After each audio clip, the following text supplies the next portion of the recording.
ഞാൻ പഠിക്കുന്ന സമയത്ത് ഒരു ദിവസം സാധാരണ ഞാൻ ഫസ്റ്റ് ബെഞ്ചിൽ എന്നെ ഫസ്റ്റ് ആയിട്ട് ഇരുത്തും, കുഴപ്പമൊന്നും ഉണ്ടാക്കാതിരിക്കാൻ വേണ്ടിയിട്ട്. ഒരു ദിവസം ഞാൻ ബാക്ക് ബെഞ്ചിൽ പോയിരുന്നു. ഞാൻ സാറ് ക്ലാസ് എടുത്തുകൊണ്ടിരിക്കുന്ന സമയത്ത് ഒരു നോവൽ വായിച്ചുകൊണ്ടിരുന്നു. ഈ പുസ്തകം ഇങ്ങനെ വെച്ചിട്ട് അദ്ദേഹം അത് കണ്ടുപിടിച്ച് പൊട്ടിത്തെറിച്ചു ക്ലാസ്സിൽ. എന്നിട്ട് പറഞ്ഞു, ഒരാള് തൊണ്ട പൊട്ടി ഇങ്ങനെ സംസാരിക്കുമ്പോൾ അത് ശ്രദ്ധിക്കാതെ ഒരു നോവൽ വായിച്ചുകൊണ്ടിരിക്കുക എന്നുള്ള ഗുരുതരമായ തെറ്റാണെന്ന് പറയുന്നത് ഭയങ്കരമായിട്ട് ശാസ്ത്രീയ. എനിക്കും വിഷമമായി. ഞാനിപ്പോൾ പ്രസംഗിക്കുമ്പോൾ ആരെങ്കിലും വേറെ വർത്തമാനം പറഞ്ഞിരുന്നാൽ ഞാൻ മൂഡ് ഓഫ് ആവും. അവിടെ രണ്ടുപേരും സംസാരിക്കുന്നുണ്ട്, ഞാൻ ഇവിടെ നിന്ന് കാണുന്നുണ്ട്, ഞാൻ പെട്ടെന്ന് ഡൗൺ ആവും. അവിടെ അവർ രണ്ടുപേരും തോളെ കൈവച്ച് സംസാരിക്കുക.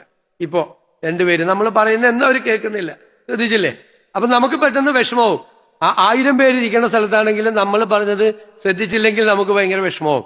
അപ്പൊ ക്ലാസ് ടീച്ചർ സംസാരിച്ചുകൊണ്ടിരിക്കുമ്പോ നമ്മൾ സംസാരിക്കുമ്പോ അദ്ദേഹം ക്ലാസ് എടുക്കുമ്പോൾ നമ്മൾ എന്നോട് ഭയങ്കരമായിട്ട് അപ്പൊ ഞാൻ സോറിയൊക്കെ പറഞ്ഞിരുന്നിരുന്നു. എനിക്ക് മനസ്സിലായി തെറ്റാണെന്ന്. 9ാം ക്ലാസ്സിൽ പഠിക്കുമ്പോൾ 4 മണിയാകുമ്പോൾ സ്റ്റാഫ് റൂമിൽ വന്നു. ഞാൻ അവിടുത്തെ കുട്ടികളുടെ മുമ്പിൽ വെച്ച് അടിക്കാൻ വല്ല വിഷമമായതുകൊണ്ട് ചൂരിൽ വെച്ച് ഒരു അടി തരാൻ വേണ്ടിയിട്ടായിരിക്കും. അടി പ്രതീക്ഷിച്ച് ഞാൻ 4 മണിയായപ്പോൾ സ്റ്റാഫ് റൂമിൻ്റെ എത്തി. സ്റ്റാഫ് റൂമിലാണ് തൊട്ടപ്പുറത്താണ് ലൈബ്രറി ചേർന്നുകൊണ്ട്. ഇദ്ദേഹം ഞാൻ ചെല്ലുമ്പോൾ ഒരു തുണി എടുത്തിട്ട് തുടക്കുകയാണ്, അലമാരയൊക്കെ തുടക്കുക. ആ ലൈബ്രറിയിൽ നിന്ന് അങ്ങനെ ആരും പുസ്തകം എടുക്കാറില്ല. എന്നിട്ട് ആ പുസ്തകം എടുത്തിട്ട് പറഞ്ഞു, ഇതാണ് ഇവിടുത്തെ ലൈബ്രറി, ഇവിടെ നല്ല പുസ്തകങ്ങളുണ്ട്.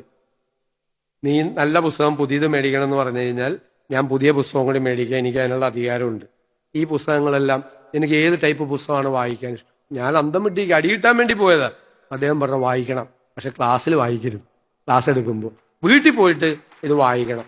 എന്നിലേക്ക് എത്ര പുസ്തകം വേണമെങ്കിലും ഇവിടെ എടുത്തുകൊണ്ട് പോയിക്കോ, നീ ഇവിടെ എഴുതി വെച്ചിട്ട് പോയാൽ മതി, തിരിച്ചു കൊണ്ടുവന്നാൽ മതി വായിച്ചതിൻ്റെ. വായിച്ച പുസ്തകങ്ങളെ പറ്റി എന്നോട് പറഞ്ഞു തന്നെ, വായിച്ചത് എങ്ങനെയാണ്. ഞാൻ കരഞ്ഞു. ക്ലാസ് റൂം സ്റ്റാഫ് റൂമിലിരുന്ന് ഞാൻ കരഞ്ഞു.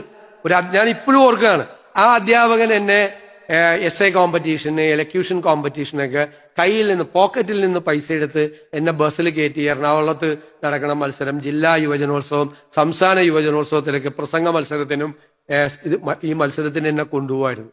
എന്റെ മനസ്സിൽ എന്റെ ഹൃദയത്തിലുണ്ട് ആ മനുഷ്യൻ. ഞാൻ ആ സ്റ്റാഫ് റൂമിലിരുന്ന് ഞാൻ കരഞ്ഞു. സ്നേഹം, അധ്യാപന സ്നേഹം, എന്നെ വായന.